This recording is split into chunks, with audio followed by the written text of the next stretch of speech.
అది 2003 జనవరి 16 space shuttle Colombia ఆకాశంలోకి ఎగిరింది. ఇందులో కల్పన చావ్లాతో పాటు మరొక 6 కూడా ఉన్నారు. సరిగ్గా 16 రోజుల తర్వాత ఆకాశం నుండి తిరిగి భూమి వైపుకు వస్తూ ఉండగా ఒక్కసారిగా రెప్పపాటు క్షణంలో ఈ స్పేస్ షటిల్ అంతా కూడా మంటలతో ఒక అగ్నిగోళంలా మారిపోయింది. వాళ్ళంతా బూడిదయ్యారు. ఇక్కడ ట్విస్ట్ ఏంటంటే ఇలా జరుగుతుందని నాసాకు ముందే తెలుసు. కానీ ఈ విషయాన్ని టీంలో ఏ ఒక్కరికి కూడా చెప్పకుండా ఎందుకు దాచిపెట్టారు? కల్పన చావ్లా అంతరిక్షంలోకి వెళ్లిన తొలి భారతీయ మహిళ. కల్పన చావ్లా తన జీవితకాలంలో ఒకసారి కాదు 2 సార్లు అంతరిక్షంలోకి ప్రయాణించారు. అంతరిక్షంలో కల్పన చావ్లా గడిపిన సమయం 31 రోజుల 14 గంటల 54 నిమిషాలు.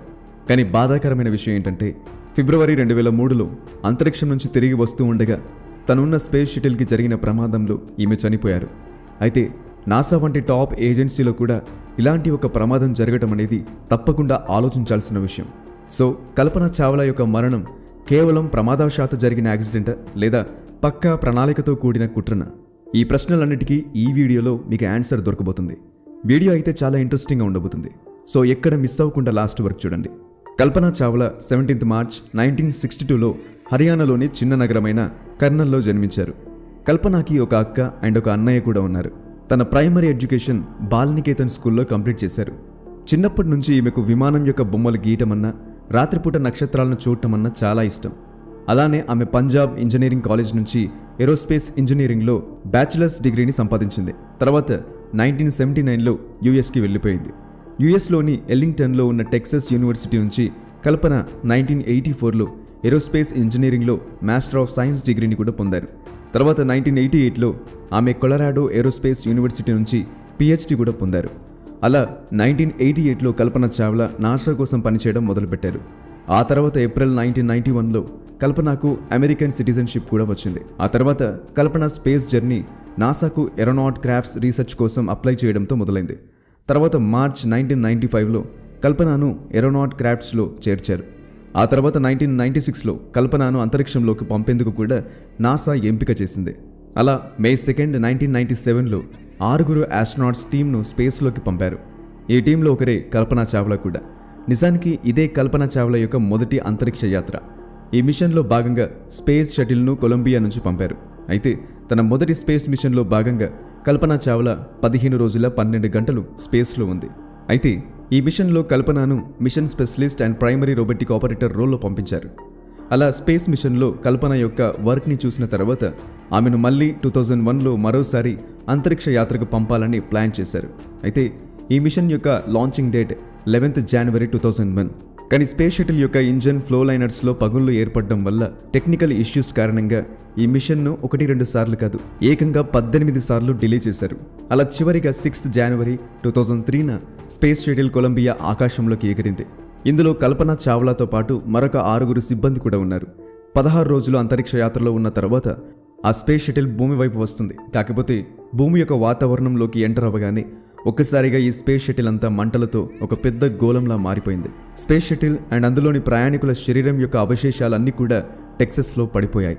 ఈ ప్రమాదంలో కల్పనతో పాటు ఆ 6 సిబ్బంది కూడా రెప్పపాటు క్షణంలో చనిపోయారు. అయితే అందరూ కూడా ఇది నిజంగానే ఒక పెద్ద ఘోర ప్రమాదం అని అనుకున్నారు. ఎందుకంటే ఇందులో కల్పనతో పాటు 6 సిబ్బంది అంటే మొత్తం 7 మంది ఆస్ట్రోనాట్స్ మరణించారు. కానీ నిజానికి ఇది కేవలం అనుకోకుండా జరిగిన ఒక యాక్సిడెంట్ మాత్రమే కాదు. ఎందుకంటే జనవరి 16, 2003న చేసిన ఒక పెద్ద తప్పు కల్పన మరణానికి కారణమైంది. నిజానికి ఈ మిషన్ను ప్రారంభించక ముందే 2001 నుంచి ఈ స్పేస్ షటిల్లో చాలా టెక్నికల్ ఎర్రర్స్ అనేవి ఉన్నాయి. అందుకే ఈ మిషన్ 2003 వరకు కూడా డిలే అవుతూనే వచ్చింది. అయితే ఎన్నిసార్లు టెక్నికల్ ఇష్యూస్ రావడం నాసాకి కూడా తెలుసు ఇందులో ఏదో పెద్ద సమస్య ఉందని.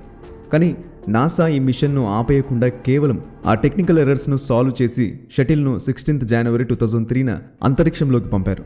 నిజానికి స్పేస్ షటిల్ కొలంబియా తన మొదటి స్పేస్ క్రాఫ్ట్ను ఏప్రిల్ 12, 1981లోనే స్పేస్లోకి తీసుకువెళ్ళింది. అప్పటి నుంచి 16 జనవరి 2003 వరకు ఇది మొత్తం 27 స్పేస్ క్రాఫ్ట్స్ను అంతరిక్షంలోకి తీసుకెళ్లింది. అండ్ ఈ స్పేస్ షటిల్ దాని మొత్తం జీవితంలో 340 రోజుల 17 గంటల సమయాన్ని అంతరిక్షంలోనే గడిపింది. అంటే ఇది చాలా ఓల్డ్ షటిల్. సో ఈ మిషన్లో ఇన్ని టెక్నికల్ ఎర్రర్స్ రావడానికి ఇదే ప్రైమరీ రీజన్ అని చెప్పొచ్చు. కానీ నాసా ఇవేమీ పట్టించుకోకుండా ఇదే స్పేస్ షటిల్పై 28వ స్పేస్ క్రాఫ్ట్ను స్పేస్లోకి పంపించింది. ఇక ఈ ప్రమాదం జరగడానికి మరొక మెయిన్ రీజన్ ఈ స్పేస్ షటిల్ కొలంబియా యొక్క థర్మల్ ప్రొడక్షన్ సిస్టమ్ అని చెప్పాలి. ఈ స్పేస్ షటిల్ కొలంబియాను లాంచ్ చేసినప్పుడు దానితో పాటు 2 బూస్టర్ రాకెట్స్ అండ్ ఒక ఎక్స్టర్నల్ ఫ్యూయల్ ట్యాంక్ని కూడా కనెక్ట్ చేశారు. అయితే షటిల్ యొక్క ఈ ఫ్యూయల్ ట్యాంక్ పూర్తిగా థర్మల్ ఇన్సులిన్ ఫోమ్తో కప్పబడింది. ఎందుకంటే ఈ ఫ్యూయల్ ట్యాంక్లో ఫ్యూయల్ అనేది liquid hydrogen and liquid oxygen రూపంలో ఉంచబడుతుంది. అండ్ ఈ ఫ్యూయల్ అనేది చాలా తక్కువ ఉష్ణోగ్రత వద్ద మాత్రమే లిక్విడ్ ఫామ్లో ఉండగలదు. అందువల్ల బయట నుండి టెంపరేచర్ లోపలికి వెళ్లకుండా ఉండటం కోసం ట్యాంక్ మొత్తాన్ని థర్మల్ ఇన్సులిన్ ఫోమ్తో కవర్ చేస్తారు. దీనికి అదనంగా స్పేస్ షటిల్ మీద కూడా థర్మల్ ప్రొటెక్షన్ను యాడ్ చేస్తారు. నిజానికి ఈ షటిల్ యొక్క థర్మల్ ప్రొటెక్షన్ సిస్టమ్ లేదా టీపీఎస్ను స్పేస్ షిప్ ఎర్త్ యొక్క ఆర్బిట్కు తిరిగి వచ్చేటప్పుడు అట్మాస్ఫియర్లోని 1650 డిగ్రీల సెంటీగ్రేడ్ వరకు తట్టుకునే విధంగా డిజైన్ చేస్తారు. దీనికి తోడు ఈ థర్మల్ ప్రొటెక్షన్ సిస్టమ్ అంతా కూడా అంతరిక్షంలోని వేడి అండ్ చలి రెండింటి నుంచి స్పేస్ షటిల్ను కాపాడుతుంది. ఈ టీపీఎస్ ఆర్బిటర్ యొక్క మొత్తం ఉపరితలాన్ని కవర్ చేస్తుంది. అంటే స్పేస్ షటిల్ యొక్క ప్రతి భాగం డిఫరెంట్గా వేడిని తట్టుకోవాల్సి ఉంటుంది. తిరిగి భూమి యొక్క వాతావరణంలోకి ప్రవేశించేటప్పుడు అక్కడి నుండి వచ్చే హీట్ను కూడా షటిల్ తట్టుకునే విధంగా ఉంటుంది. సో ఈ టెంపరేచర్స్ ఆధారంగా షటిల్ యొక్క థర్మల్ ప్రొటెక్షన్ సిస్టమ్ డిజైన్ చేయబడి ఉంది. అయితే స్పేస్ షటిల్ యొక్క టీపీఎస్ వివిధ ఉష్ణోగ్రతలు తట్టుకునేలా 7 రకాల మెటీరియల్స్ను ఉపయోగిస్తూ ఉంటారు. వీటిలో ముఖ్యమైన మెటీరియల్స్లో ఒకటి కార్బన్ ప్యానెల్స్, ఇంకా HRSI అంటే high temperature reusable surface insulin tiles. ఈ టైల్స్ అనేవి స్పేస్ షటిల్ను 1207 డిగ్రీల సెంటీగ్రేడ్ వేడి నుంచి రక్షించగలవు. రెసిస్ట్ చేయాల్సిన టెంపరేచర్ను బట్టి డిఫరెంట్గా సెట్ చేయబడుతుంది. ఇదే విధంగా మరొక 5 ఇతర పదార్థాలు కూడా ఉపయోగించబడతాయి. అలా స్పేస్ షటిల్ పూర్తి థర్మల్ ప్రొటెక్షన్ సిస్టమ్తో పూర్తిగా కవర్ చేయబడి ఉంటుంది. అలా 16 జనవరి 2003 స్పేస్ షటిల్ కొలంబియాను ఫ్లోరిడాలోని కెనడీ స్పేస్ సెంటర్లో లాంచ్ చేశారు. అయితే దీన్ని లాంచ్ చేసిన 87.07 సెకండ్ల తర్వాత ఒక సూట్ కేస్ అంత సైజ్ కలిగి ఉన్న ఇన్సులేషన్ ప్యానెల్ పీస్ అనేది విరిగిపోయింది. ఈ పీస్ అనేది స్పేస్ షటిల్ కొలంబియా యొక్క లెఫ్ట్ వింగ్లోని రెయిన్ఫోర్స్డ్ కార్బన్ ప్యానెల్తో ఢీకొట్టింది. అయితే ఈ సంఘటన జరిగిన సమయంలో స్పేస్ షటిల్ 656 అడుగుల ఎత్తులో ఉంది అండ్ గంటకు 740 కిలోమీటర్ల వేగంతో కదులుతుంది. ఈ వేగం చాలా ఎక్కువగా ఉండటం వల్ల షటిల్ యొక్క లెఫ్ట్ వింగ్లోని ఇన్సులేషన్ ప్యానెల్ విరిగిపోయి థర్మల్ ప్రొటెక్షన్ టైల్లో 6 నుంచి 10 అంగుళాల సైజులో ఒక రంధ్రం ఏర్పడింది. అదనంగా ఈ తాకిడి కారణంగా షటిల్ యొక్క లెఫ్ట్ వింగ్లోని ఆర్సీసీ ప్యానెల్ కూడా చాలా వరకు డ్యామేజ్ అయింది. సో ఈ హోల్ కారణంగా స్పేస్ షటిల్ కొలంబియా యొక్క థర్మల్ ప్రొటెక్షన్ సిస్టమ్ పూర్తిగా డ్యామేజ్ అయింది.